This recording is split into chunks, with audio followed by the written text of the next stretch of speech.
continuing our discussion on the file upload feature pack, and we're talking about the difference between grid fields and table fields in terms of selecting the target field where the uploaded file will be stored. So in this case we chose a grid field, and it's the linked field, which is a field called linked file, which is a character field, and then because it's a character field, obviously the uploaded file will be stored by reference. So let's go ahead there and click OK. So you can then specify the allowed extensions. So you can only these file types can be uploaded. If you set allowed extensions to blank, then you can type in a list of disallowed extensions. So you can either have allowed extensions or disallowed extensions, but not both. Here's the error message if the user selects a file type that's not allowed.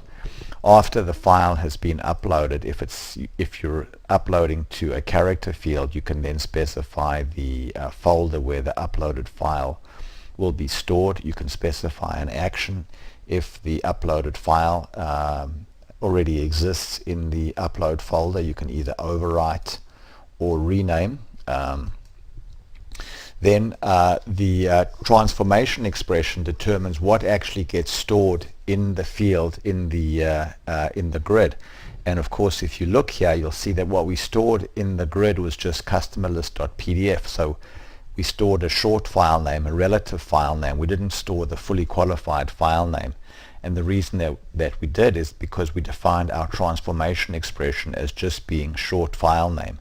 So if you bring up the builder for the transformation expression, it gives you a detailed discussion here of what the transformation expression does. But essentially, if you were to leave the transformation expression blank over here, then what would be stored in the field in the grid would be the fully qualified file name that was uploaded. But you can see here we used the special placeholder short file name to indicate that we only want the short file name. So this gives you control over what actually gets stored in the character field in the grid. You can specify a maximum file size and an error message. Then you can customize all of the prompts and icons in the file selection window over here. And you can specify error messages that should be displayed to the user if the table or the field is not updatable. And then you can specify an event that takes place, a server-side event. So this is an XBasic event that will fire after the upload has been completed, and then a client-side event here before upload and after upload. So this lets you, for example, execute JavaScript that can actually cancel the event if this JavaScript function would go ahead there and return false.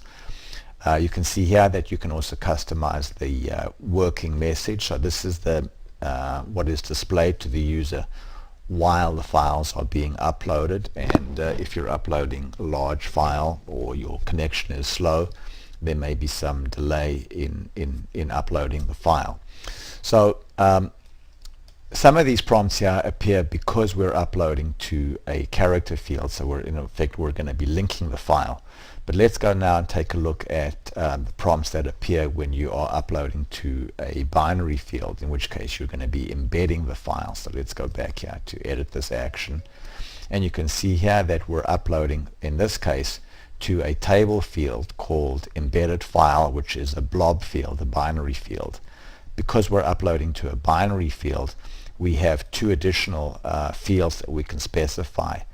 The field for the object type, and this is a required field. You need to specify which character field in the grid will be used to store the object type of the file that was uploaded. And the reason that that's important is there's no way of knowing by just looking at the binary data what that data is. So if you then put a button in the grid that downloads the file that was just uploaded, the file download action needs to know what type of file you're downloading.